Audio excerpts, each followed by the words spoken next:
Hey guys, my name is Sachin Rai. I am a professional wildlife photographer, and people often ask me how they can make better pictures with their mobile phone.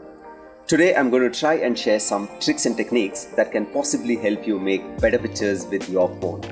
So I have been using this new Vivo X70 Pro Plus for the last couple of months, having a brilliant time with it. I'm going to share some images that I made with this phone just to help you understand how did I make these pictures. So one of the features that us photographers use the most is the exposure compensation tool. It's a lovely feature. All you have to do is tap on the subject's face or the body part where you want the exposure to be precise. You tap and move your slider towards negative to underexpose the picture, or slide it up towards positive to overexpose the image. In this case, I had a large praying mantis fly into my house one late evening. All I did was tap on the praying mantis, control the exposure so that I can have a black background by placing the plant on which the praying mantis was in front of a room where the light was switched off. So this was a monkey that we saw in Bandhavgarh last week. He was sitting on the ground feeding and beautiful morning light on him.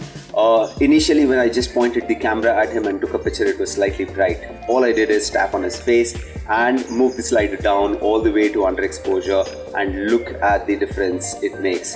The red on the face pops out, the background becomes darker, and the subject stands out in the chaos.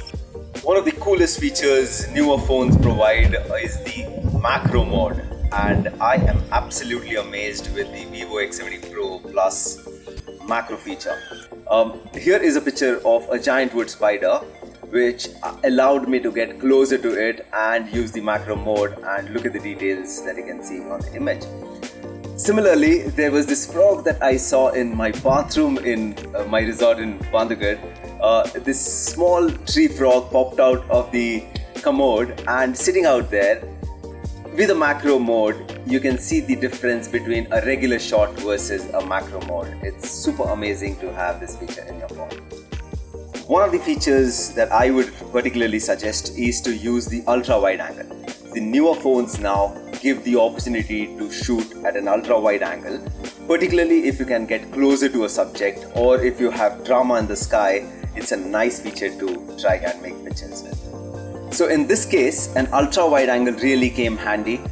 We saw this crocodile basking on this rock in Ranganthittu, and because we were on a boat, we could approach slowly, go closer, and look at how dramatic the output can be when you can use an ultra wide angle here. The cool thing about using wide angles is that you can show the animal in its habitat.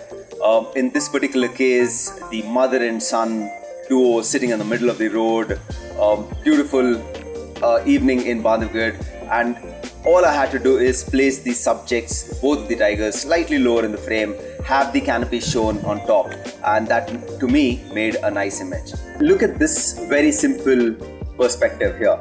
It's a common subject, a flower, that I noticed when I was walking on a pathway, and as opposed to a regular picture that you can take, here is the output. I decided to go wide here just to give it a slightly more dramatic feel. So an ultra wide angle helps with very simple common subjects as well. The other tip I'd like to give is pick up a device that has image stabilization. The phone that I have is phenomenal when it comes to image stabilization, particularly when you take videos. I'm a big fan of small video clips that I often put as reels.